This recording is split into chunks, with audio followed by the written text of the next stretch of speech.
Hey everyone, and welcome to my top 10 animes list. Now, before we start, I'm gonna note something. I've seen a lot of other anime lists, and I've seen people in the comments leave very harsh stuff about the list, and the user probably blocks them for it. I'm not gonna do that. I'm not gonna block you because I'm a guy who believes that you can say whatever you want about something. I believe in freedom of speech, and I have exercised that plenty of times. So you can say whatever you want about my list. If you love it, you hate it, I don't care. I'm not going to block you for saying something about it. So, on that note, let's get started. Number 10 is Soul Eater. Now, Soul Eater is a show that I knew about and knew that a lot of people liked this series before I started watching it. I didn't decide to actually watch it until I learned that Laura Bailey would be playing Maka. When I learned that, I decided to give the show a shot, and I'm really glad that I did. I enjoyed the story, I enjoyed the concept of the show, I enjoyed all the characters, especially Kid and Patty and Black Star, and the chemistry that Soul and Maka had between each other was really cool, and how to see how that develops over the series. And it was just a really fantastic series. Number 9 is Baka and Test. Now, this show is fairly new. It was released in Japan in 2009, and Funimation didn't license it and release it here in 2010. And I discovered this show a couple of weeks ago, which is probably why it's so high up on this list. But I am absolutely loving this series. All the characters are just so hilarious in their own way, and the little avatars that they can summon are just adorable. Number 8 is Clanad. Now, Clanad, in my opinion, is a very well written and very well delivered anime.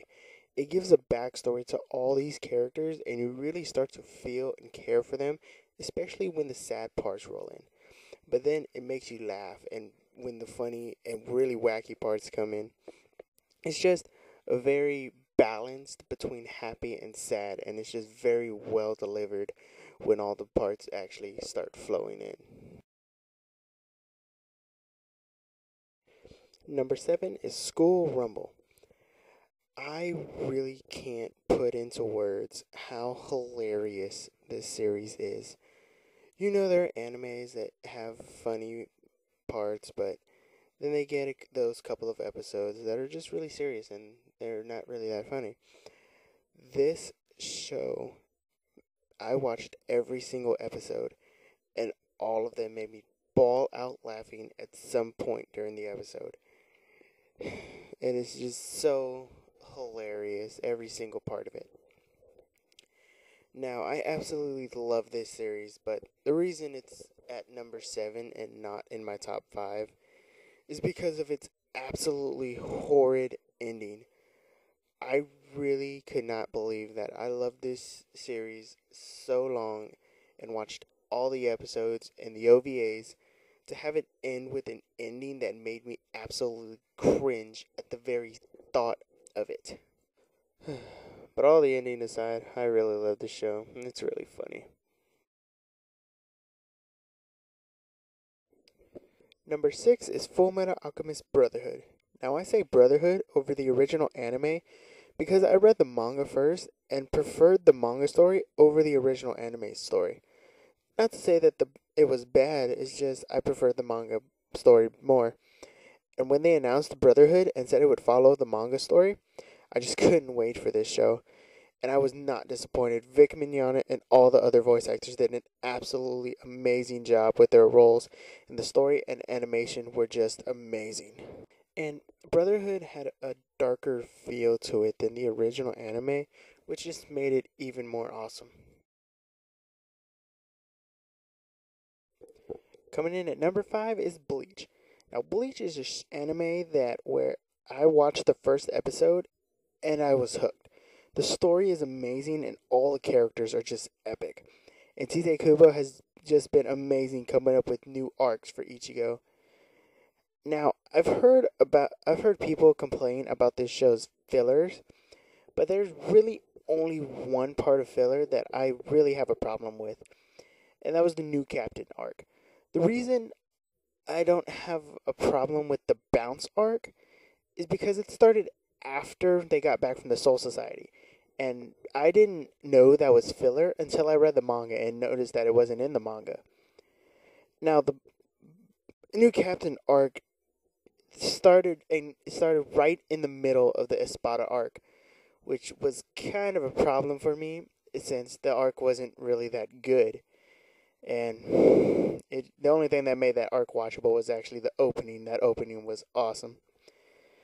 But other than the fillers, this show is awesome and it's an incredible series.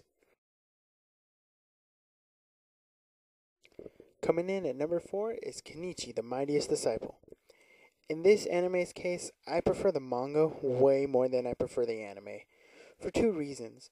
One, the manga is a lot more violent, and two, the manga goes on way past the anime. The anime stops after the Kenichi Ryuto fight, but the manga continues far past this. And you may ask why I have this show so high up on my list when I prefer the manga. Even though the manga is far superior than the show, it's still Kenichi. The first two seasons of the anime follow the manga, not perfectly, but good enough to where the show is still amazing. It still has all the memorable characters and still the story and fighting. And this show really got me into martial arts, and it's just amazing. This show is amazing. Coming in at number 3 is Code Geass. Now, this is probably the best written and best dubbed anime I have ever seen. The story is epic. The characters are epic. The nightmares they use are epic. And this anime has probably the greatest cliffhanger ending to a season, not just in anime, but in TV in general. And the ending was very satisfying to the whole thing. Now, the voice acting in this show is probably the best I have ever seen. Johnny Young Bosch is just an amazing talent. The way he puts such passion and heart into his acting is one of the many things that make this show incredible. Number 2 is Ouran High School Host Club. Now, I'll be the first to admit this. This is my fanboy series. I love every single ounce of this anime. It's so hilarious to see Tamaki love Haruhi without actually knowing that he was in love with her. And to see her friendship with the other host club members grow as the series goes on is really cool. Now, the only problem I had with this series was the ending. And that was my only problem up until I read the manga. And the manga ending really satisfied me and just made my love for this show grow even more. Coming in at number 1 is Dragon Ball Z. Calling Dragon Ball Z epic would be a major understatement. There's just so much epicness crammed into this series that epic doesn't even describe it anymore. This was my very first anime, and with all the anime I've seen, this still remains my number 1. The fighting is incredible. The characters are just awesome. I love all the transformations. Hell, I even love all the screaming that they do. Being a voice actor on this show takes some serious balls and lungs of steel. Bottom line is that this show is chock full of epicness and some of the best villains you'll ever find in anime. Alright guys, that's the end of my list, but I know I haven't seen as many animes as you crazy otakus out there, so, leave me a comment, give me your list. What is your favorite anime? What is your least favorite anime? And I do plan on making more videos in the future, but we'll see what happens. So, thanks for watching, and I'll see you on my next list.